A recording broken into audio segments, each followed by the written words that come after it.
नमस्कार दोस्तों, आप सभी का स्वागत है हरदा की बात के इस विशेष कार्यक्रम में। जैसा कि आपको विदित ही है कि हमारे हरदा के लिए एक बड़ा अभूतपूर्व मौका आया है। हमारे हरदा का एक ऐसा छात्र जो आगामी 15 अगस्त को देश के प्रधानमंत्री नरेंद्र मोदी जी से मिलने जा रहा है। पिछले 2-3 दिनों से इसको लेके काफ़ी चर्चाएं चल रही हैं और AR ब्रॉडकास्ट के माध्यम से आज हमने वो अवसर उपलब्ध कराया है कि वो कौन छात्र है जो प्रधानमंत्री से मिलने वाला है, उसकी क्या अपेक्षाएं हैं प्रधानमंत्री से, वो किस तरीके से हरदा की बात को वहां पे रखने वाला है।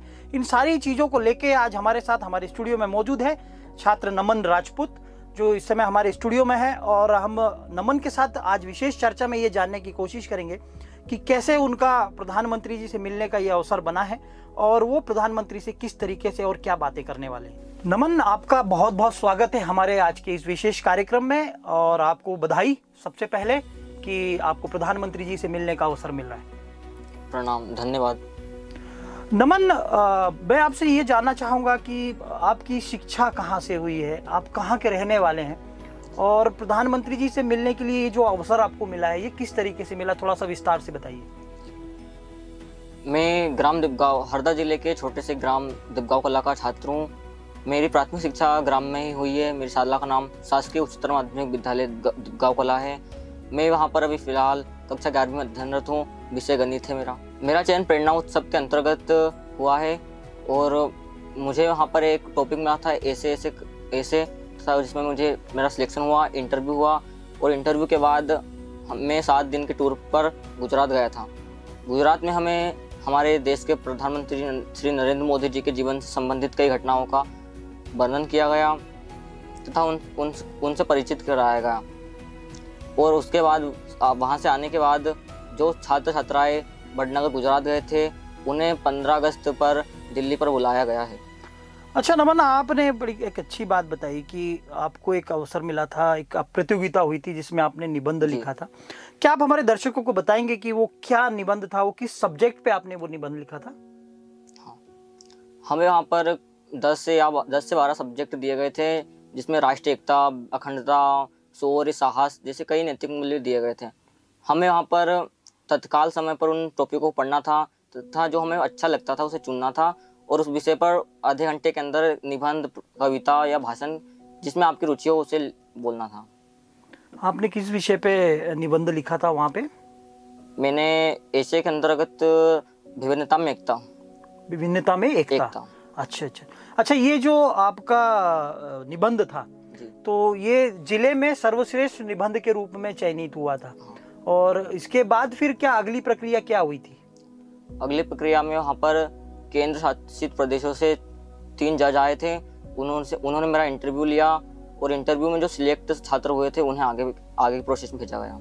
अच्छा, अभी मतलब जो आपने मुझे बताया उस आधार से मतलब ये है कि जिला स्तर पे ये प्रतियोगिता हुई थी प्रेरणा उत्सव के दरमियान। हाँ। और उसके अंतर्गत इस प्रतियोगिता में आपका निबंध जो है वो चयनित हुआ। उसके बाद फिर अधिकारियों के एक दल ने अलग अलग जो विजेता थे उनके साथ चर्चा की। हाँ। और चर्चा करने के बाद फिर आपका सिलेक्शन हुआ दिल्ली के लिए। तो आप आगामी 13 तारीख को शायद दिल्ली जाने वाले हैं। हाँ। 13, 14 और 15 आप 3 दिन मतलब दिल्ली में रहने वाले हैं और 15 अगस्त को आपका प्रधानमंत्री जी के साथ मिलने का कार्यक्रम है। नमन, मैं ये जानना चाहूँगा कि जब प्रधानमंत्री जी से आप मिलेंगे तो आपका प्रधानमंत्री जी अगर आप मिलते हैं और उनसे आप बात करते हैं और आपको कोई सवाल पूछने का अवसर अगर मिलता है तो आपके मन में वो क्या सवाल है जो आप प्रधानमंत्री जी से पूछना चाहेंगे? पहली बात तो ये कि मैं बहुत ही प्रसन्न हूँ और मेरे लिए बहुत गर्व हर्ष की बात है कि मैं एक छोटे से ग्रामीण क्षेत्र से हूँ और मैं आज राष्ट्र के प्रधानमंत्री से मिलने जा रहा हूँ। तो उनसे एक सवाल पूछना चाहूँगा कि वो अपने आप को कठिन परिस्थितियों में किस प्रकार से मेंटेन करते हैं, उनका निर्णय लेना का तरीका क्या है तथा अपने आप को शांत किस प्रकार रख पाते हैं, क्योंकि वह एक राजनीतिक नेता है तो उनके लिए अच्छी बुरी बातें सभी प्रकार से अच्छी होंगी। तो वो इन परिस्थितियों में निर्णय किस प्रकार से ले पाते हैं। और दूसरी बात ये, मैं उनसे कहूँगा कि उन्हें हमारी शिक्षा नीति में कुछ बदलाव करना चाहिए। जो उच्च शिक्षा है उसे सस्ती कराना चाहिए, सुलभ कराना चाहिए। उनकी कई नीतियाँ चल रही है, PM श्री ऐसी योजना है, CM राइस। तो जो स्कूलें कुछ ही जिलों में उपलब्ध है उन्हें ग्रामीण तक ही पहुँचाना चाहिए।